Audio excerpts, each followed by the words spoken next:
Ito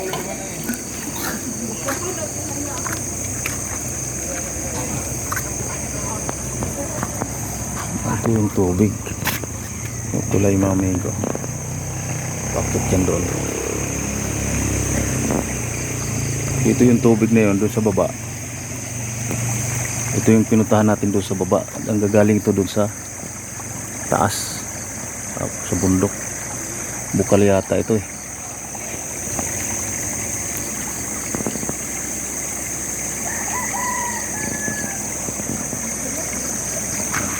Tapos papuntahin doon. Yan o.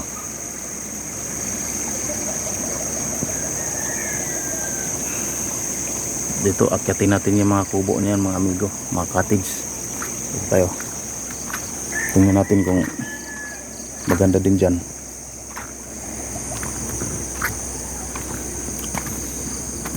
Ay, may mga solar din dito, umiilaw yun sa gabi. Yung ganyan maliliit.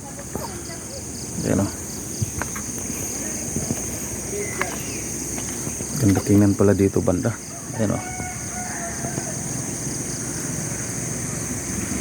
Ito yun, Pangarap Resorts. Kalsada na kasi yan dyan. Ayan o.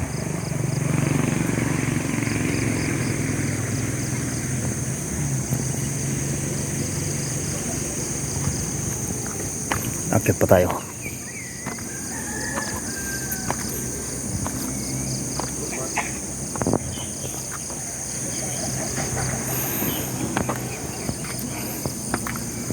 Ito, may mga kubo din hanggang dito lang pala yung ano. Ayan. Unahin natin dito sa kabila. Yung mas maganda dito tingnan no.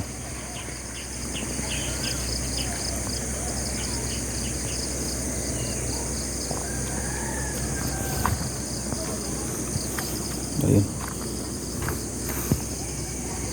Ito yung mga forma ng mga kubo nila dito.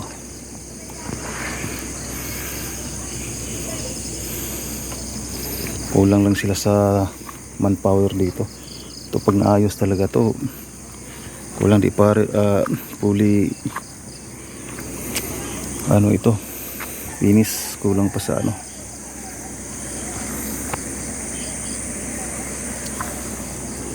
Ito, halos magkakaparehas yung ito bahay kubo.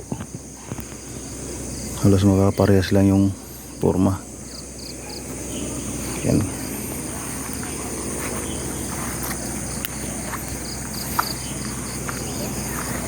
Yan o, ito sirado. Sirado ito. Mayroon din pala yata sa kabila. Yan. Iba din siguro may-ari ron. Tapos dito naman sa kabila mga amigo, yero. Hindi na siya bahay kubo, din na siya nipa. Ito pang dalawang tao lang to. Pang dalawang tao lang.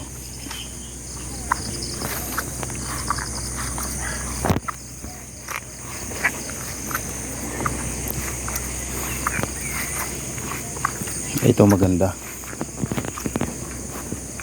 Ayan o.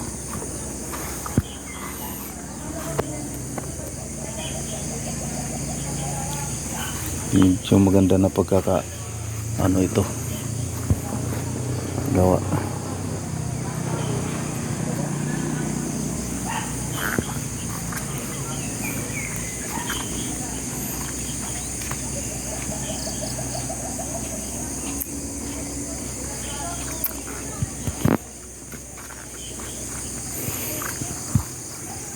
Ayan o, isa-isa pares-pares din yung ano nila. Maganda rin. Ayan o.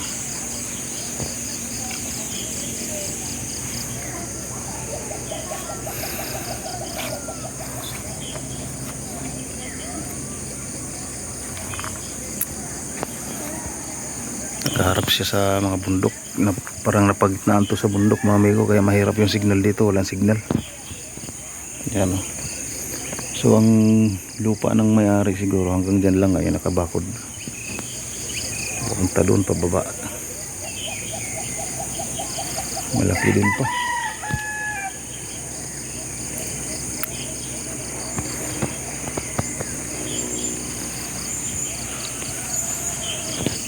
ganito dapat may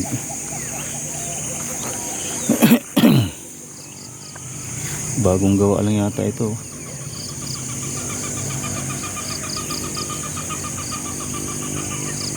Nakabako din yung boundary na siguro yan.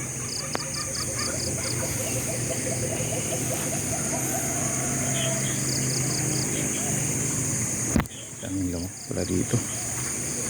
Lamok.